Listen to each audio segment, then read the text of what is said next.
से सबसे पहली चीज़ आती है किसी भी सब्जेक्ट को करने में, वो हमारे पास होती है हिस्ट्री टेकिंग। हिस्ट्री टेकिंग का अब हमारे पास सबसे पहला जो पॉइंट आता है वो होती है हमारे पास पेशेंट की प्रेजेंटिंग कंप्लेन। आपने हमेशा पेशेंट को अप्रोच ऐसे करना है कि सबसे ज़्यादा बड़ा मसला इनका क्या है। जो सबसे ज़्यादा आपने लिखना होता है प्रेजेंटिंग कंप्लेन है, वो आपने क्रोनोलॉजिकल ऑर्डर फॉलो करना होता है। वो क्या होता है कि जिस कंप्लेन को सबसे ज़्यादा टाइम हुआ होता है वो आपने सबसे ज़्यादा पहले मेंशन करनी होती है। जिस तरह पेशेंट की 2 कंप्लेंट्स हैं कि उसको लूज मोशन है, वॉमिटिंग है और साथ फीवर है। अब वो कह रहा है कि फीवर मुझे 1 दिन से है, वॉमिटिंग मुझे 3 दिन से और लूज मोशन मुझे 15 दिन के लगे हुए हैं। तो आपने जो जिस कंप्लेन को टाइम ज़्यादा हुआ होता है वो आपने सबसे पहले मेंशन करनी होती है। यानी लूज मोशन आप 15 डेज का मेंशन सबसे पहले करोगे, उसके बाद वॉमिटिंग 5 डेज वाली मेंशन करोगे, फीवर आप 3 डेज का मेंशन करोगे। ये होता है आपके पास क्रोनोलॉजिकल ऑर्डर कि बड़े से छोटे कंप्लेन की तरफ आपने जाना है। जिसका पीरियड ज़्यादा है वो सबसे पहले लिखनी है, जिसका पीरियड कम है वो आपने सबसे एंड में लिखनी है। और ये इसमें कभी भी आपने क्या कहते हैं अपनी मेडिकल टर्मिनोलॉजीज यूज़ नहीं करनी होती। आपने उसमें पेशेंट की टर्मिनोलॉजीज यूज़ करनी है, जो पेशेंट कहेगा आपने वो इस पर लिखना है। उसके बाद आ जाती है आपके पास हिस्ट्री ऑफ प्रेजेंटिंग कंप्लेन। इसमें अब आपके पास क्या सीन होता है कि अगर आप एक निमोनिक याद कर लेना तो वही आपने हर प्रेजेंटिंग कंप्लेन पर लगा देना होता है। वो होता है ओडी पारा। किसी भी कंप्लेन का ऑनसेट, उसका ड्यूरेशन, उसका प्रोग्रेशन, उसके एग्रीवेटिंग फैक्टर्स, उसके रिलीविंग फैक्टर्स और उसके एसोसिएटेड सिम्टम्स। अगर फीवर के साथ हमारे पास पेशेंट फर्स्ट का प्रेजेंट किया वॉमिटिंग के साथ या लूज मोशन के साथ, आपको कब हुए, कितनी देर से हैं, शुरू से लेके अब तक उतने ही हैं या उनमें मजीद दिन के साथ इजाफा हो रहा है कि कम हो रहे हैं, खाने पीने से ज़्यादा तो नहीं हो जाते, या कोई चीज़ ले लें तो उससे कम तो नहीं हो जाते रिलीविंग फैक्टर्स। जो मेन हमारे पास जो डायग्नोसिस होता है ना वो 90% हमारे पास हिस्ट्री से बिल्टअप हो जाते हैं। जो क्लिनिकल हम आगे टेस्ट वगैरह कराते हैं ना उनसे वो जो 10% हमारा कन्फर्मेटरी होता है वो आगे उसके टेस्ट वगैरह होते हैं। नहीं तो हमें हिस्ट्री टेकिंग हमारी इतनी स्ट्रांग होनी चाहिए कि 90% हम वहाँ पर डायग्नोसिस बना के उठें। अब हिस्ट्री में जो सबसे ज़्यादा इंपॉर्टेंट पॉइंट है जो हमें उस चीज़ की तरफ डायग्नोसिस की तरफ लेके जाता है वो हमारे पास प्रेजेंटिंग कंप्लेन के एसोसिएटेड सिम्टम्स आते हैं। जिस तरह लूज मोशंस के साथ अगर फीवर है तो वो बात कहीं और चली जाती है, अगर वॉमिटिंग के साथ फीवर है तो भी बात कहीं और चली जाती है। फीवर की आगे हिस्ट्री के कितनी देर से फीवर है, अगर तो हमारे पास फीवर की कोई हिस्ट्री 7 या 5 दिन की है तो वो कोई एक्यूट इलनेस है। अगर हिस्ट्री हमारे पास 10 से 15 दिन की हो जाती है या महीने की हो जाती है तो इसका मतलब है उसको वो क्रॉनिक सिम्टम है। और फीवर में सबसे ज़्यादा इंपॉर्टेंट बात हमारे पास, अगर पेशेंट कह रहे हैं ना कि उसको 3 महीने से बुखार है तो इसका मतलब है कि वाकई उसको 3 महीने से बुखार है। वो कि नहीं एवं ही है, कभी होता है, कभी चढ़ जाता है, कभी उतर जाता है पिछले 3-4 दिन से, तो इसका मतलब उसमें इतनी कोई ऑथेंटिसिटी नहीं है आपके पास। इसके बाद आपके पास आ जाता है कि आपने सिस्टमिक वाइज हर चीज़ को किस तरह लेके चलना है। सबसे पहले आपके पास आ जाती हैं जनरली आपने जो 2 सवाल पूछने होते हैं बच्चों से। वो सबसे पहले आता है, एक होता है वेट लॉस का कि इसका वजन तो नहीं कम हुआ। अब वेट लॉस के रीजंस होते हैं कि इसका वैसे ही कम हो गया, इसकी भूख भी कम हुई है, एपेटाइट इसकी डिक्रीज की है, या वैसे इसका वेट कम हो गया। ये तो क्वेश्चंस आपने हर किसी से पूछने। उसके बाद आपके पास सिस्टमिक रिव्यू आ जाता है, जिस तरह CVS। सबसे पहले इसमें आप पूछ लेते हो सांस तो नहीं चढ़ता, शॉर्टनेस ऑफ ब्रेथ का पूछ लेते हो, पैल्पिटेशंस का पूछ लेते हो, साइनोटिक स्पेल्स का पूछ लेते हैं कि बच्चा अचानक ब्लू तो नहीं होता, साइनोसिस का वैसे ही पूछ लेते हो कि जब फीड करा रहा होता है अगर बच्चा बहुत छोटा है तो दूध पीते हुए तो नहीं क्या कहते हैं उसको सांस चढ़ जाता, ये चीज़ आ जाती है। अगर बच्चा थोड़ा सा बड़ा है, चल फिर रहा है, माँ की फीड पे नहीं है, मदर फीड पे नहीं है, तो फिर आप उससे पूछ लेते हो कि कहीं भागते दौड़ते या कोई काम करते वक्त उसको कोई सांस वगैरह तो नहीं चढ़ जाता, ये चीज़ है। उसके बाद चलते चलते बेहोश तो नहीं हो जाता, आपने फेंटिंग स्पेल्स का पूछना है। जिस तरह साइनोसिस और साइनोटिक स्पेल हमारे पास टॉफ में, टेराटोलॉजी और फैलेट में होते हैं। उसके बाद आपके पास सिस्टम आ जाता है, हर सिस्टम को आपने टच करना होता है। रेस्पिरेटरी सिस्टम, रेस्पिरेशन के क्या मसाइल होते हैं, कफ हो गया, ईयर डिस्चार्ज हो गया, आपके पास कफ में आ गया, आपने पूछ लिया ड्राई है, प्रोडक्टिव है, कब से है, कोई नॉक्टर्नल सिम्टम्स तो नहीं है, रात को ज़्यादा तो नहीं हो जाती, जिसको हम कहते हैं कि छाती से शाई शाई की आवाज़ें तो नहीं आती, वो हमारे पास वीजीज होती हैं, उनका भी हम पूछ लेते हैं कि एक्सरसाइज पे तो नहीं आती, नॉक्टर्नल रात को सोने से पहले तो नहीं आती, कि खांसी में खून तो नहीं आता, एस्पिरेशन के उल्टी की और उसके बाद तो नहीं ये सब कुछ होने लग गया। उसके बाद आपके पास आ गए हैं जीआईटी सिम्टम्स। जीआईटी सिम्टम्स में आपने क्या पूछ लिया, अब्डोमिनल पेन वगैरह तो नहीं है, वॉमिटिंग तो नहीं आ रही, छोटा पेशाब बड़ा पेशाब ठीक आ रहा है, जिसमें आपने फीसेस और यूरिन का वगैरह का सब कुछ उस चीज़ को कवर कर लिया। नेक्स्ट आपके पास जो चीज़ आती है वो आपके पास सीएनएस आ जाता है। सीएनएस में आपने जो से क्वेश्चंस पूछने होते हैं, फिट्स का पूछ लें, सिंकपी का पूछ लें, चलते चलते अचानक बेहोश तो नहीं हो जाता, सर दर्द का पूछ लें, कन्वर्जन्स पूछ लें, सीजर्स पूछ लें।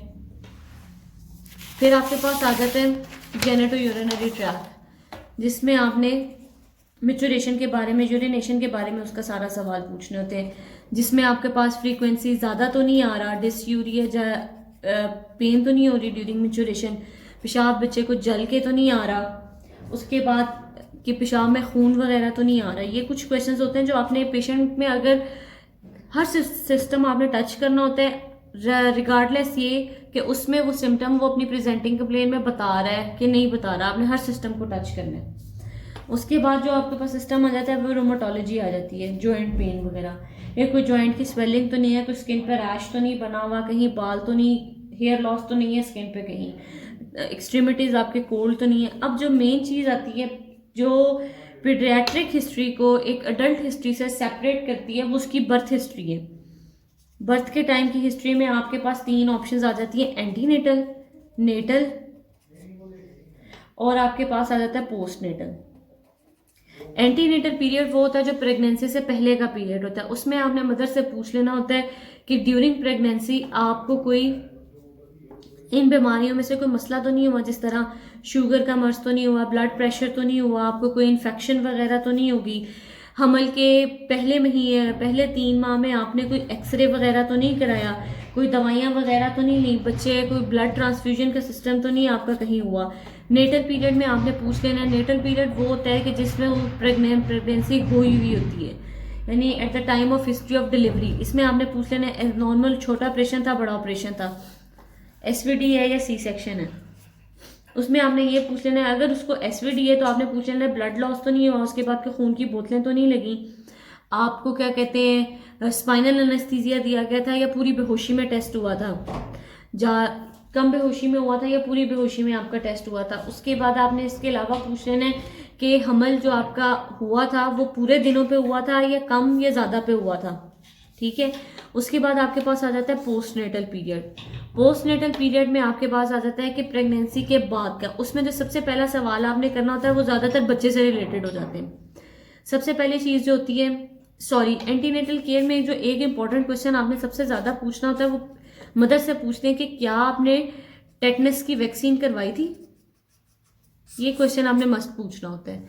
अच्छा, अब आ जाते हैं पोस्टनेटल पीरियड में। सबसे पहला क्वेश्चन जो हम मदर से करते हैं वो ये करते हैं कि बच्चे को कितनी देर बाद आपने पहला दूध पिलाया था, either it is a bottle milk और अ ब्रेस्ट फीड। आपने ये सवाल क्वेश्चन ज़रूर पूछना है। उसके बाद जो सेकंड क्वेश्चन होता है कि बच्चा ब्रेस्ट फीडिंग कर रहा है या बॉटल फीड पे भी है। अगर तो वो बॉटल फीड पे है तो उसकी कंपोजिशन क्या है, यानी कितने ग्लास मिल्क में आपने कितने ग्लास वाटर में या आउंसेस ऑफ वाटर में कितने चम्मच दूध डाला है, ठीक है। ये भी आपने मस्ट पूछना ताकि हम उसका न्यूट्रिशनल स्टेटस पता कर लें। फिर हमने उसके बाद ये पूछना होता है कि कोई आयरन या विटामिन के सप्लीमेंट वगैरह तो नहीं मदर खा रही। अगर बेबी ब्रेस्ट फीड नहीं कर रहा, आपको नज़र आ रहा है कि बेबी वीनिंग स्टार्ट कर दी है बेबी ने, यानी वो 6 माह का है, 3 माह का है, इस तरह के जिसमें आपने वीनिंग स्टार्ट कर दी है उसकी, तो फिर हम पूछते हैं कि सबसे पहली चीज़ उसने एज ए वीनिंग क्या खाई थी। और उसमें जो सबसे इम्पॉर्टेंट क्वेश्चन होता है कि बच्चे की करंट डाइट, क्योंकि आपने उसमें कैलोरी इनटेक को काउंट करके आपने लिखना होता है।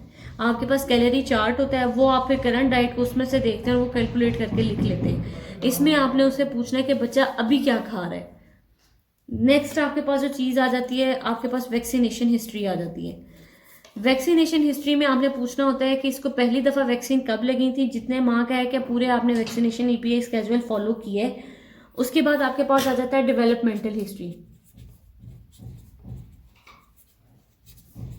डेवलपमेंटल हिस्ट्री में आप क्या पूछते हैं, उसके माइलस्टोन्स, यानी अगर तो बच्चा छोटा है, जिस एज का होगा आपने उस एज के माइलस्टोन्स पूछने हैं। अगर बच्चा 6 माह का है तो आपने 6 माह के माइलस्टोन्स पूछने हैं, क्या आपकी बातों को रिस्पॉन्ड करता है, सोशल स्माइल बच्चे में है, जो चीज़ आप दिखाते हैं वो उसको फॉलो करता है, 3 माह का बच्चा है तो आपने कहना है कि क्या ये बच्चा सर से ही संभालता है, उठ के बैठता है। क्रॉलिंग करने वाली एज में क्रॉलिंग का पूछना है। अगर बच्चा उस एज से निकल गया और वो 1 से 2 साल का है तो आपने उसके अकॉर्डिंगली पूछना है, ठीक है। सीढ़ियाँ चढ़ जाता है भाग के, खुद सीढ़ियाँ चढ़ जाता है, सीढ़ियों से उतर जाता है, ये आपने एज से रेलिवेंट आपने माइलस्टोन्स पूछने हैं। उसके अलावा आपने ये नहीं है कि आपने अगर बच्चा 6 माह का है तो आप 3 माह के भी माइलस्टोन्स पूछ लें, आप 4 माह के भी पूछ लें, तब आपने रिस्ट्रिक्ट रहना होता है कि आपने 6 मंथ्स के ही माइलस्टोन्स पूछने हैं। अगर बेबी स्कूल गोइंग है तो आपने बेबी का नेम पूछ लेना है, उसकी क्लास में परफॉर्मेंस और उसका सोशल सर्कल कितना है। बाद में आपने एडल्ट हिस्ट्री हो या हमारे पास पीडियाट्रिक हिस्ट्री हो, उसमें फैमिली हिस्ट्री जो होती है वो बहुत इंपॉर्टेंट होती है। पीडियाट्रिक हिस्ट्री में फ़र्क यह आ जाता है कि जो आपने मेन चीज़ पूछनी होती है वो उनकी मैरिज पूछनी होती है, मैरिज को कितना अरसा हो गया है उसका ड्यूरेशन पूछना होता है, और जो सबसे ज़्यादा इंपॉर्टेंट है वो ये पूछना होता है कि आपके पास कज़न मैरिज है कि नहीं है। कंसेंजुइटी आपने पूछनी होती है कि कज़न मैरिज है कि नहीं है। उसके अलावा आपने कहना होता है कि इसके कितने सिबलिंग्स हैं, कितने बहनें हैं और कितने भाई हैं, उन सब की EPI फॉलो हुआ है, उन सबको आपने कितनी कितनी देर तक ब्रेस्ट फीड कराया है, ये सारे बॉटल फीड पे थे, किसी को वैक्सीन लगी है या सबको वैक्सीन नहीं लगी, ये चीज़ें पूछनी होती हैं। उसके अलावा जो एक चीज़ आखिरी रह जाती है वो होती है ड्रग हिस्ट्री, कि आप किसी दवाई पे नहीं है, बेबी को किसी चीज़ से एलर्जी वगैरह तो नहीं है, बस। और यहाँ पे हमारे पास हिस्ट्री का प्रोसेस ख़त्म हो जाता है। Thank you very much.